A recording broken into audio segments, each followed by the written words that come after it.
देखिए, आज हम क्लास 10 मैथ एनसीईआरटी प्रश्नावली 1.1 में लगभग 7 सवाल दिया हुआ है, जिसमें से हम पहला सवाल यहाँ शुरू करते हैं। पहला सवाल है, निम्नलिखित संख्याओं का अभाज्य गुणनखंड के रूप में व्यक्त कीजिए। तो पहला सवाल दिया है 140, दूसरा है 156, तीसरा है 3825, चौथा है 5005 और पांचवा सवाल दिया है 7429। अब हम इसको सवाल को लगाते हैं। तो देखिए, सवाल बहुत ही सिंपल है। तो पहला सवाल इसमें दिया हुआ है, सॉल्यूशन पर यहाँ लिखेंगे हम हल 140 यहाँ पर है। 140 का पहले हम इसका फैक्टर निकालेंगे। देखिए, यहाँ पर 0 है, यदि अंत में 0 है, 2, 4, 6, 8 इस प्रकार से हैं, तो आप उसको 2 से भाग देंगे, वो कट जाएगा। आप उसको 2 से भाग देंगे। पहले देखिए, 2 से 14 होता है, फिर 0 हो जाएगा, फिर 2 तिहाई 6, 2 पंचे 10 हो जाएगा, 5 से काटिए, 5 7 35 हो गया, 7 1 7 हो गया। अतः इसका जो अभाज्य गुणनखंड होगा, पूछ रहा है अभाज्य गुणनखंड, तो इसका अभाज्य गुणनखंड हम लिखेंगे अभाज्य गुणनखंड बराबर। देखिए, हम 2 कई बार है, एक बार 2 बार है, तो 2 का 2 बार लिख दीजिए, थोड़ी 5 की बार है, 1 बार है, आप 1 बार कर दीजिए, 7 1 बार है, 1 बार हो गया। तो यह जो है इसका 140 का ये अभाज्य गुणनखंड है 2 पावर 2 5 7 7। ये हमारा जो है आंसर हो गया। अब हम दूसरे सवाल पर आते हैं। दूसरा सवाल दिया हुआ है, सवाल नंबर दूसरा, इसमें है 156। अब 156 का फैक्टर निकालते हैं। अब ये सवाल बहुत ही सरल है, आप थोड़ा सा ध्यान दीजिए, आप सवाल को आसानी से समझ सकते हैं। देखिए, यहाँ पर अंत में 6 है, इसका मतलब ये 2 से भाग देने पर ये पूर्ण रूप से कट जाएगा। आप 2 से इसमें भाग दीजिए। हम 2 से भाग देंगे तो 2 7 14 होगा, फिर 2 8 16, 2 से भाग दीजिए, 2 3 6, 2 9 18, अभी 3 से कटेगा, 3 1 3, 3 3 9, 13 कर लीजिए, 13 1 13। इसका जो अभाज्य गुणनखंड होगा, तो आप यहाँ लिखेंगे अभाज्य गुणनखंड बराबर, अभाज्य गुणनखंड बराबर, देखिए 2 इसमें 2 बार है, तो 2 का 2 बार लिख दीजिए, गुणित 3 1 बार है 3। तो इसका जो अभाज्य गुणनखंड होगा 2 पावर 2, क्योंकि 2 जो है 2 बार है, 2 पावर 2 हो जाएगा, गुणित 3 1 बार है, 3 पावर 1 हो जाएगा, 13 1 बार है, तो 13 हम 1 बार लिख देंगे। तो ये हमारा अभाज्य 156 का अभाज्य गुणनखंड हो गया, और ये हमारा जो है आंसर हो गया। अब हम जो है तीसरा सवाल देखते हैं। तीसरा सवाल दिया हुआ है, इसमें 3825। देखिए, इसको हम अंत में 5 है, 5 है, हम 3 से देखते हैं, 3 से कट जाएगा, 3 1 3, 3 दूनी 6, इसमें 2 बचा, 22 हो गया, 3 से 21, 3 25 15, फिर 3 से कटेगा, 3 4 12, 3 दूनी 6, 3 25 15। अभी 3 से नहीं कटेगा, अब इसको हम 5 से काटेंगे, 5 से काटिए, 5 8 40, 2 बचा 55 25, फिर 5 से कटेगा, 5 1 5, 5 7 35, 17 का दीजिए, 17 का 17। तो इसका जो अभाज्य गुणनखंड होगा, अभाज्य गुणनखंड बराबर, देखिए 3 इसमें कितनी बार है, 1 बार 2 बार है, अब 3 को 2 बार लिख दीजिए। 5 कितने बार है इसमें, 5 2 बार है, 5 को 2 बार लिख दीजिए। 17 कई बार है, 1 बार है, तो 17 को 1 बार लिख दीजिए, और ये हमारा आंसर हो गया। इस प्रकार से हम अभाज्य गुणनखंड को फाइंड करते हैं। ऐसे ही आप चौथा नंबर और 5वां नंबर फैक्टर के माध्यम से इसको निकाल लेंगे। देखिए 1.1 का दूसरा सवाल है, पूर्णांकों के निम्नलिखित युग्मों के एलसीएम और एचसीएफ ज्ञात कीजिए तथा इसकी जांच कीजिए कि दो संख्याओं का गुणनफल बराबर एलसीएम विद एचसीएफ होता है कि नहीं। चलिए इसकी जांच करते हैं। पहला सवाल दिया हुआ है इसमें। पहला सवाल है 26 और 91। तो हम सबसे पहले 26 और 91 का हम एलसीएम निकालते हैं। एलसीएम देखिए, हम एलसीएम इसको इस प्रकार से निकालेंगे। 26 लिख दीजिए और 91, ये दो से कट जाएगा। 13 गुना 26 होता है, 91 नहीं कटेगा, इसको रहने दीजिए। देखिए ये 7 से कट जाएगा, 7 का 7 हो जाएगा, 21 7 21, अब 13 से कट जाएगा, 13 1 का 13, 13 का 13। अब हम जो है इनका पूरा कर देंगे। एलसीएम को मिल गया, एलसीएम बराबर, देखिए अब इनका जो है एलसीएम आएगा 2 दूनी 7 13। हम इनका आपस में गुणा करेंगे, 7 दूनी 14 और 14 3 42 का 2 हासिल 4 और 14 का 14 4 18 182। इसका एलसीएम 182 हो गया। एलसीएम हो गया और इसका निकालेंगे एचसीएफ 26 और 91 का। हम भाग से निकाल लेते हैं। जैसे आप सब जानते हैं भाग से भी एचसीएफ फाइंड किया जाता है। तो यहाँ 91 लिखेंगे और यहाँ लिखेंगे आप 26। तो देखें यदि आप इसको 3 बार ले जाते हैं तो 3 6 18 के यहाँ 88 ले 3 दूनी 6 7, 4 बार चेक करते हैं। 4 6 24 के यहाँ 4 हासिल 2, 4 दूनी 4 बार ज्यादा हो जाएगा, 3 बार ले जाइए। 3 6 18 के यहाँ 8 हासिल 3 दूनी 6 7। अब इसको माइनस लीजिए तो 11 में 60 के 3 आ जाएगा और यहाँ 1 मिला। अब यहाँ पर 26 दे दीजिए। 13 गुना 26 एक कट गया। इसका मतलब इसका हमारा जो एचसीएफ आ गया, एचसीएफ 13 हो गया। अब करा सिद्ध कीजिए दो संख्याओं का गुणनफल। हमको ये सिद्ध करना है, दो संख्याओं का गुणनफल बराबर एलसीएम गुणे एचसीएफ। भाई ध्यान से देखिए, जो आपको दो संख्या है और 26 और 91 है। आप यहाँ लिखिए 26 गुणित 91 बराबर एलसीएम कितना आया है? एलसीएम 182 है, 182 लिखिए। एचसीएफ कितना आया है? 13 आया है। अब आप इन दोनों को गुणा करेंगे, 26 और 91 को गुणा करेंगे। तो हम 26 में 91 को गुणा कर देते हैं। एक यहाँ 6 मिल जाएगा, 26 हो गया। 9 7 54 के यहाँ 4 हासिल 5 हो जाएगा। 9 2 18 18 5 23, 6 4 2 6, यहाँ 23 मिल गया। 2366, 2366 यहाँ पूरा करेंगे तो 2366 मिलेगा। 2366 ये बराबर हो गया, ये हमारा सिद्ध हो गया। ये हमको सिद्ध करना था कि दो संख्याओं का गुणनफल बराबर एलसीएम विद एचसीएफ, ये प्रूव हो गया। अब देखिए इसमें दूसरा नंबर है 510 और 92। मैंने पहले नंबर को भाग से एचसीएफ बताया था, इसमें हम एचसीएफ जो बताएंगे एक गुणनखंड के माध्यम से बताएंगे। जो नियम आपको अच्छा लगेगा, जो नियम आपको समझ में आएगा, उस नियम से आप लगा सकते हैं।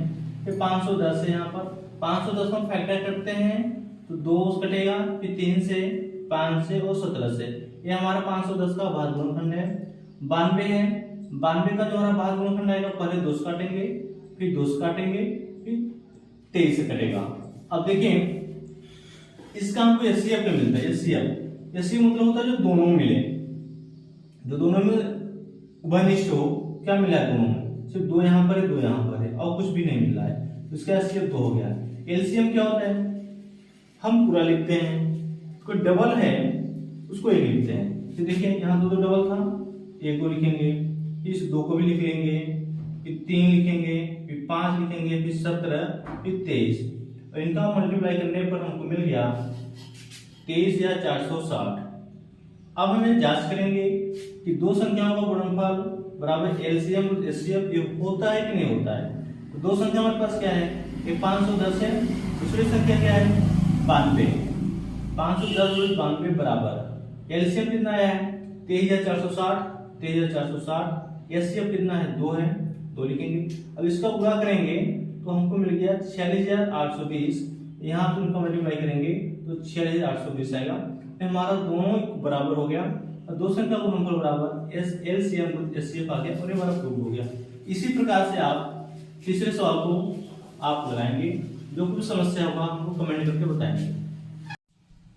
प्रश्नावली 1.1 का क्वेश्चन तीसरा है, अभाज्य गुणनखंड विधि द्वारा निम्नलिखित पूर्णांकों के एलसीएम और एचसीएफ ज्ञात कीजिए। पहला सवाल है, इसमें 3 सवाल दिया हुआ है। पहला सवाल इसमें दिया है 12, 15, 21। तो इसका हम अभाज्य गुण किससे लगाते हैं। तो 12 यहाँ पर है तो 12 का फैक्टर होगा 2, 2 4 यानी 12। 15 का होगा 3 गुणित 5, 3 से 15 हो गए। 21 का होगा 3 गुणित 7, 21 का अभाज्य गुणनखंड हो गया। अब हम जो है इसका मसर देखेंगे, इसका मसर क्या होगा, एचसीएफ क्या होगा। तो एचसीएफ आप जानते हैं जो तीनों में मिलेगा तो इसका एचसीएफ होगा। तीनों क्या मिल रहा है, देखिए 3 यहाँ पर है, 3 यहाँ पर, 3 यहाँ पर है। तो तीनों मिलेगा तभी उसका एचसीएफ होगा। नहीं मिलेगा, अगर यहाँ 3 ना होता तो उसका एचसीएफ ना होता, सिर्फ हम 1 लिखते थे, लेकिन इसका एचसीएफ 3 होगा तो हम यहाँ 3 लिख देंगे। एचसीएफ 3 हो गया। अब एलसीएम को देखते हैं। एलसीएम में क्या होता है, सिर्फ कोई डबल मिल रहा है तो एक ही लिखेंगे। जैसे यहाँ 2 देखो 2 2 है तो आप 2 लिखेंगे, 2 गुणित 2। देखिए 3 तीनों में यहाँ पर भी, यहाँ पर हम एक ही 3 लिखेंगे। यहाँ पर आप 1 3 लिखेंगे, फिर यहाँ 5 भी लिखेंगे और 7 भी लिखेंगे। अब इनका गुणा कर दीजिए, फिर 2 दूनी 4, 4 3 12, 12 पंचे 60, 60 में 7 गुणा 7 से 42, 420। ये आंसर हो गया। इस प्रकार से हम इसका एचसीएफ 3 और एलसीएम 420 इसका आंसर है। दूसरा सवाल देखिए इसमें दिया हुआ है, हम दूसरे सवाल को इसी प्रकार बता सकते हैं। 17 यहाँ दिया हुआ है तो 17 का, चूंकि 17 क्या है, एक अभाज्य संख्या है तो इसका 17 गुणित 1 मिलेगा। 23 है, इसका भी 23 गुणित 1 ही मिलेगा। 29 है तो 29 भी किसी भी संख्या से कटेगा नहीं, तो 29 गुणित 1 ही होगा। अतः इसका जो है एचसीएफ जो मिलेगा आपको, क्योंकि एचसीएफ 1 है, एचसीएफ इसका 1 हो जाएगा। इसका आंसर एचसीएफ 1 हो गया। एलसीएम पहले सवाल बहुत ही सिंपल है। एलसीएम का पूरा मल्टीप्लाई कर दीजिए आप। 17 गुणित 23 गुणित 29, इसका पूरा करने पाएगा 11339 और ये हमारा इसका एलसीएम हो गया। अब देखिए तीसरा नंबर इसमें दिया हुआ है। तीसरा सवाल हम यहाँ से देखते हैं। तीसरा नंबर है 8, 9, 25। हम 8 का पहले अभाज्य गुणनखंड निकालेंगे। इसका अभाज्य संख्या क्या होता है, तो 2 दूनी 4 दूनी 8 हो गया। 9 का क्या होगा, 3 गुणित 3, 3 त्रिका 9 हो जाएगा। 25 का 5 गुणित 5, 25 हो गया। अब आप जो है इसका मसल करेंगे। मसल देखिए इसमें क्या मिल रहा है, तीनों कुछ मिल रहा है, कुछ भी नहीं मिल रहा है। मतलब जब कुछ भी ना मिले, इसमें भी 2 है, यहाँ भी 2 नहीं है, तो इसका मतलब है इसका एचसीएफ 1 हो जाएगा। अब जो है तो मस है एचसीएफ 1 हो गया। एचसीएफ अब एलसीएम निकालेंगे। एलसीएम मींस देखिए इसमें देखिए पूरा लिखेंगे आप। 2 2 2 फिर 3 गुणित 3 गुणित 5 गुणित 5, इनका सबको मल्टीप्लाई करेंगे। टोटल मल्टीप्लाई करने पर देखिए इसे 8 9 25 है तो 2 दूनी 4 दूनी 8, 8 3 24, 24 3 72, 72 और 25 को गुणा करेंगे तो 72 गुणित 25, 25 गुना 50 का 0 हासिल 5 हो गया, 25 सत्ते 7 बच्चे 35 के यहाँ 5 हासिल 3, 7 दूनी 14, 3 17 175 और 5 जोड़ देंगे तो यहाँ हो जाएगा 1800। इसका एलसीएम जो है हमको 1800 मिल गया, ये हमारा आंसर हो गया।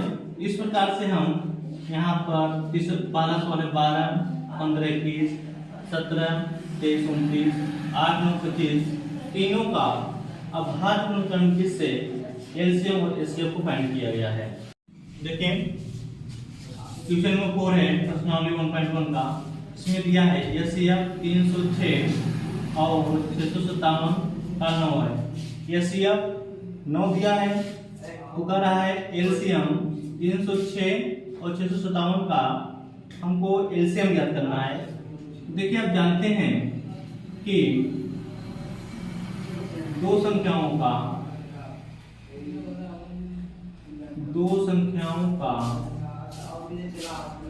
गुणनफल बराबर एचसीएफ गुणित एलसीएम क्या होता है। ये सूत्र आप याद कर लीजिए कि दो संख्याओं का गुणनफल बराबर एचसीएफ गुणित एलसीएम।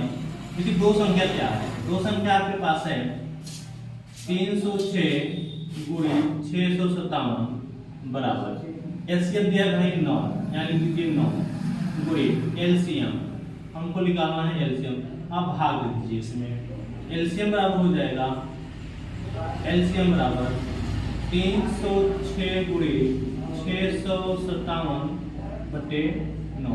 इसमें 9 से भाग दीजिए, देखिए 9 1 का 9 हो गया और फिर 9 3 27, 9 3 27 होगा और 9 2 36 हो जाएगा। 9 2 27 3 है 9 2 36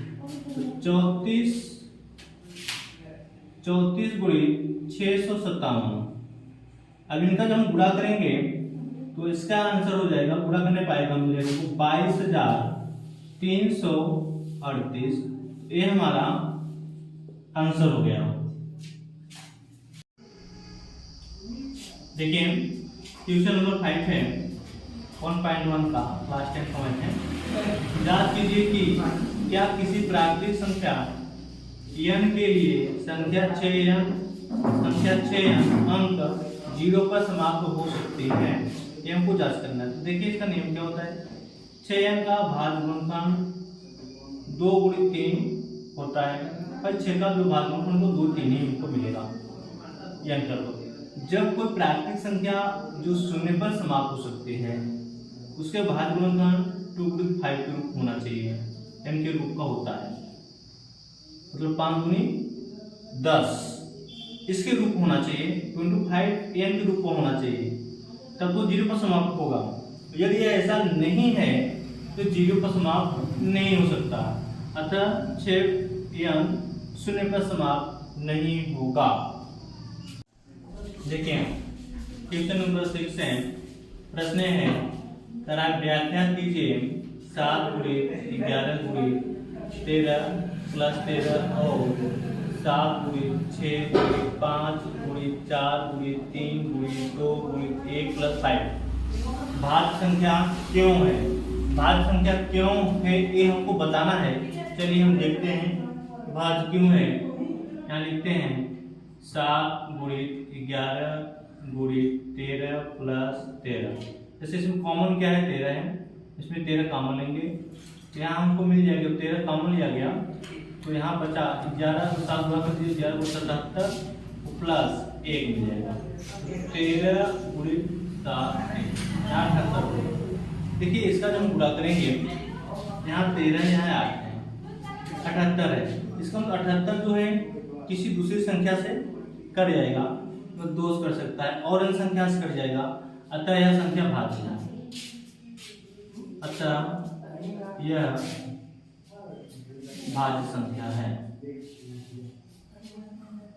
ठीक, अब दूसरा इसमें और सवाल क्या हुआ है 7 गुणित 6 गुणित 5 गुणित 4 गुणित 3 गुणित 2 2 गुणे 1 प्लस 5। इसमें 5 यहाँ पर 5 यहाँ पर 5 को कॉमन ले लेते हैं, यहाँ बचे हमको 7 गुणे 6 गुणे 4 गुणे 3 गुणे 2 गुणे 1 प्लस 1। अब देखिए हम इनका सब गुणा करते हैं। गुणा करने हमको क्या क्या मिलता है, 7 छंग 42, 42 यहाँ 7 छंग 42 हो गया, गुणे 4 तिहाई 12, 12 दूना 24, 24 हो गया।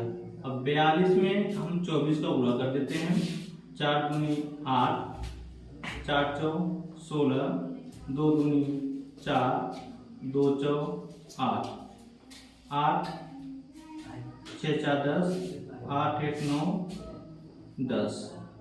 इसको जोड़ेंगे, यहाँ पे 11 हो गया प्लस 1। यह संख्या जो है किसी और अन्य संख्या से विभाज्य हो जाएगा, अतः यह भी भाज्य संख्या होगा, भाज्य संख्या होगा, क्योंकि एक छोड़कर किसी अन्य और दूसरी संख्या से पूर्ण रूप से डिवाइड हो जाता है, तो उसे हम भाज्य संख्या कहते हैं। देखिए इसमें क्वेश्चन नंबर 7 है। प्रश्न थोड़ा सा लंबा था, इसको लिखने में थोड़ा समस्या हो रहा है, तो आप प्रश्न को एनसीईआरटी किताब से प्रश्न देख लीजिएगा 7 नंबर। मैं प्रश्न का सवाल में यहाँ लिख दिया हूँ। एक चक्कर में सोनिया 18 मिनट लेते हैं, एक चक्कर में सोनिया है 18 मिनट लेते हैं, और रवि एक चक्कर में 12 मिनट लगाता है। तो ये दोनों अपने प्रारंभिक स्थान पर कितने समय बाद मिलेंगे, ये हमको फाइंड करना है। तो हम दोनों का जो है, दोनों का जो आंसर है, हम 18 12 का हम एलसीएम निकालेंगे। देखिए 2 9 18, 2 6 12, 2 तिहाई 6। अब इसको 3 से काट दीजिए, 3 3 का 9, 3 1 का 3, 3 1 का 3, 3 1 का 3, इनका गुणा कर दीजिए, 2 2 3 3। देखिए 2 दूनी 4, 4 तिहाई 12, 12 तिहाई 36। वे अपने पुनः प्रारंभिक स्थान पर 36 मिनट के बाद मिल जाएंगे, और ये हमारा आंसर होगा।